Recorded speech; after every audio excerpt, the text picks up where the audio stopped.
I'm an associate professor of e-learning and health informatics, and I'm in the area of digital learning for more than 20 years now. And currently, I'm also serving as the Deputy Digital Learning Director of the Faculty of Medicine and Health Sciences at the University of Nottingham. I'm a member of a research group that we call it Digital Innovation in Healthcare and Education. And we deal with any kind of innovation that we can include in education and in healthcare. At the same time, I belong to a team called the HELM team, Healthy Learning and Media team. And we are quite a group, a big group of people at the School of Health Sciences at University of Nottingham. We have 4 different themes in this team. We deal a lot with curriculum development work. We do a lot of research around online pedagogies and digital education. We believe in openness of educational materials, so we have the Helm open and people can access the resources. But also we try to underpin every work that we are doing with community inclusion. So in everything that we develop, we try to include the learners, the stakeholders of that resource. And the reason that I mentioned that, it will unfold towards the rest of the presentation. So today I'm going to talk to you a little bit about virtual reality and how we can use that in education, our experience through a couple of European and national projects, and how we can co-create resources and why we can co-create resources. And I will end up with some evaluation that we have done to prove that this can actually be used in practice. So with the term virtual reality, I encompass a variety of terms, including 360 degrees videos, interactive 360 degrees videos, augmented reality. So I use it as an umbrella term throughout this talk. So simulation in healthcare, which is like the first steps of virtual reality, if you want, it's not something new. I mean, it's out there for many years now. We had the first computerized mannequins back in 1980. The older of us might remember. Well, now we can just take something off the shelf and use it in our curricula. And this evolution continues over the year with 2-dimensional simulation environments where learners can just go and direct themselves, have choices, or they can even have some 3D learning environments where, again, they can interact with patients and train themselves. So that this example is from Keele University, or even from IBM. They have developed over the years environments in virtual worlds where you can interact and learn a lot about the patient's life. You can use electronic medical records, etc. But that doesn't stop there. I mean, we have examples through augmented reality, where some people in University College of London have tried and start creating 3D models out of CT scans, where you can actually see in real life the scans and go deeper into both training, but also can be used in healthcare practice. Details around augmented reality can go even further, where while you have a patient in front of you, you can see details nowadays with augmented reality that you couldn't even imagine 5 or 10 years ago, as this example from Medivis company shows. You can see the actual bones on real time of the patient, while you can see also the patient in front of you. Other examples more towards the educational world include augmented reality and anatomy lessons and scenarios that you can do with, for example, HoloLens, where you can dip into the body and you can go as deep as you want. As you can imagine, this for a medical or a health science student, it's very, very important because they just leave the book, the two-dimensional, and they can just have something in front of them. Augmented reality is kind of an expensive technology to be used in our everyday life. So there are alternatives like virtual reality or 360 interactive videos that you can even use with, your current mobile phone and a cardboard. So not expensive choices. Or even you can have apps that you can go in and look the organs of the body of somebody. These images are from some workshops that we ran a couple of years back.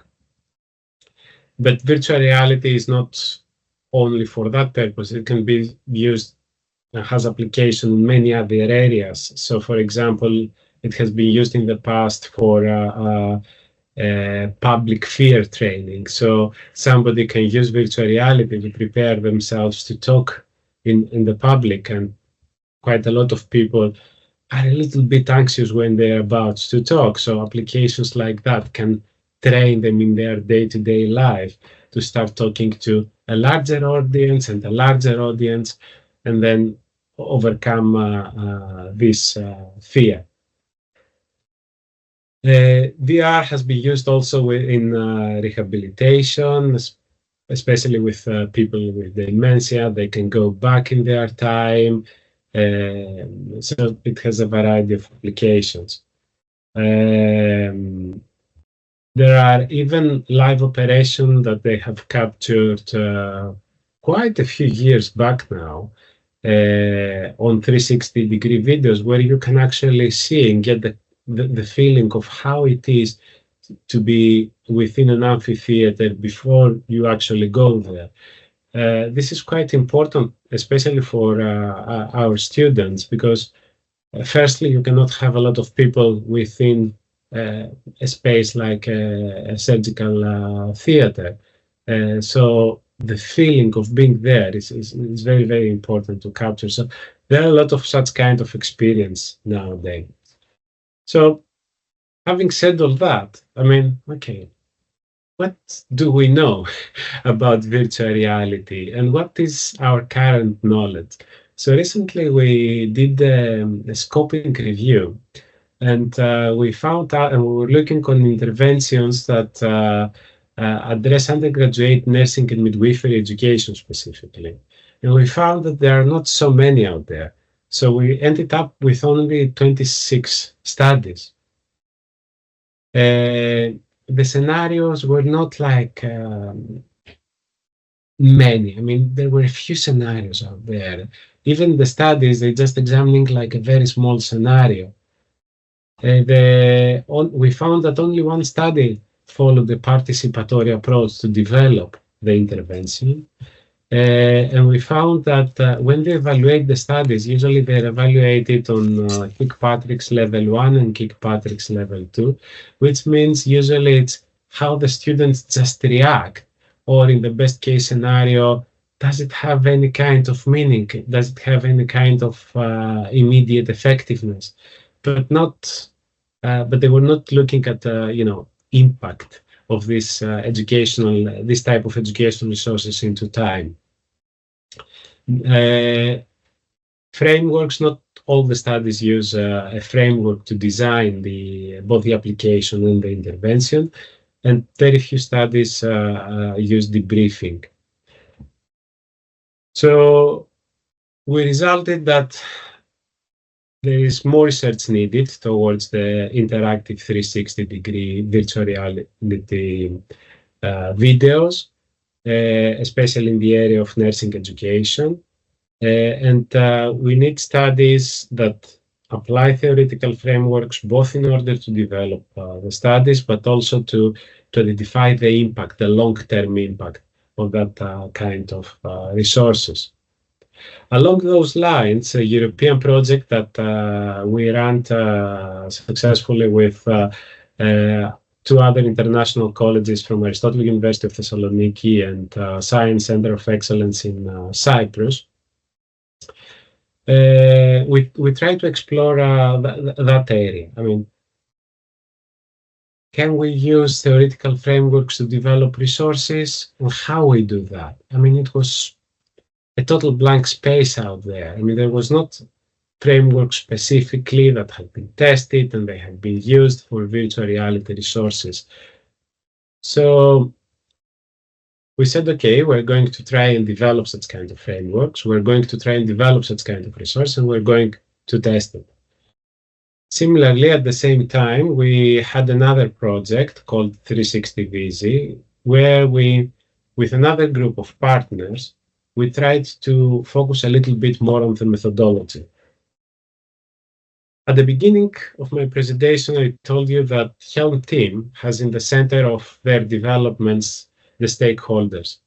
So going back to that, we use something called the Aspire framework, and we have successfully created many resources that have been accessed by more than 5 million people across the world. And within that framework, we follow a specific workflow. So we gather together with stakeholders, we do some storyboarding workshops, as we call them. We use big laminated sheets, people were writing on them their ideas, then we're writing detailed specifications of how the resource should look like. We review that with experts. We change the specification if needed. Then we develop the resources, we do a technical review, and then we pilot the resources. And when we feel that it's ready, we share them with the world. That has resulted in very impactful cases, both in REF, in TEF, but internal in the university. So we said, okay, why we don't try this framework on developing virtual reality resources? And we soon find out that we have to adapt it.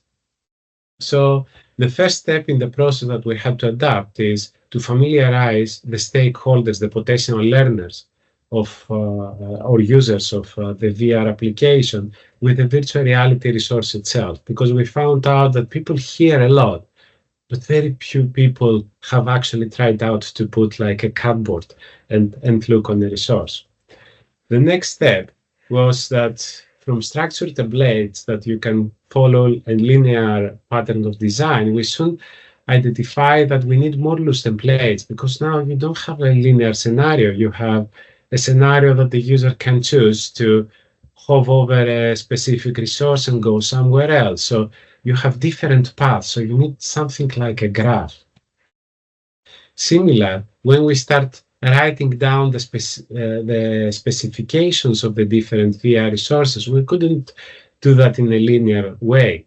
So the first thing was we tried to do more topic specification, more topic-oriented specifications, but soon we found out that, again, that might not work as good as something like a graph. So we utilized existing tools like Open Labyrinth, which is an open source tool, and we created the different scenes and the interactions on that tool. And the good was that we not even use the editor to develop the graph and how we can go from one scenario or somebody hold over somewhere what's going to happen. We also use that tool to view the outcome in a two-dimensional space. That also helps us with the evaluation of the specification. One very important part on that is on the development is the review of the specification of experts to ensure the high quality of the resources. If you have it in a linear way, it's chaotic. So what we did is we gave them the scenario, we gave them the graph so they could go into every single path. The development, slightly different from a linear scenario, we had to focus and become more user-centered development. We had to do more iterations. The technical review, again, it had the same kind of challenges. We have to ensure that we are going into all paths. Another aspect is that when you are shooting a two-dimensional video, you have a storyboard, you have your specification, what kind of clothes, where people are sitting. It's fairly easy. When you shoot a 360 interactive virtual scenario, there are other things that you have to start considering. Where I'm putting the camera, what I want to emphasize, what's the duration, or afterwards, where I'm going to put the hotspots. So we suggested that even that part needs to be adjusted. Sorry. But okay, we are some crazy guys that we love co-creation. We believe in participatory design.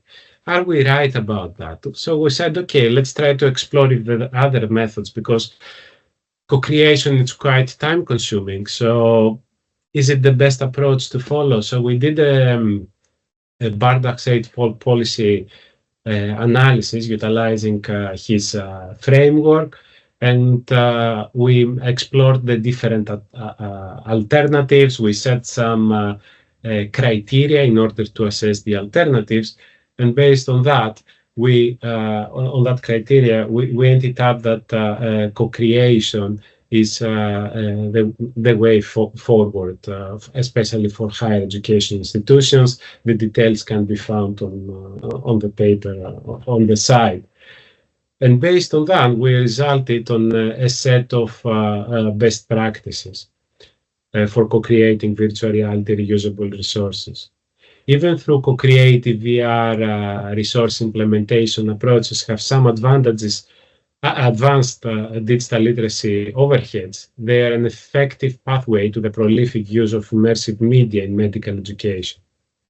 Participatory design methods should be introduced to educators and learners always in conjunction with the training framework and the supporting and enabling technologies that are required for them.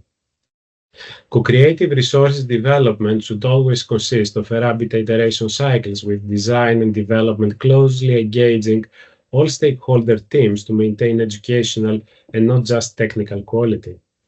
Co-creative resource development should embed it in every iteration a quality assurance process that first maintains a required level of technical and topical fidelity, and second certifies resources against specific educational use cases, target groups, or even discrete episodes of learning.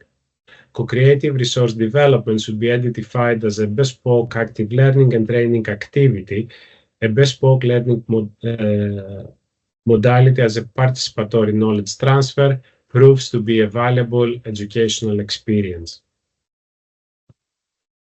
So based on all that, we went and we developed a series of resources. A lot of them are available on Google Play or Apple Store that people can go and download. If you search with the CoViRR acronym, usually they will come up, and I'm sure that you can find more.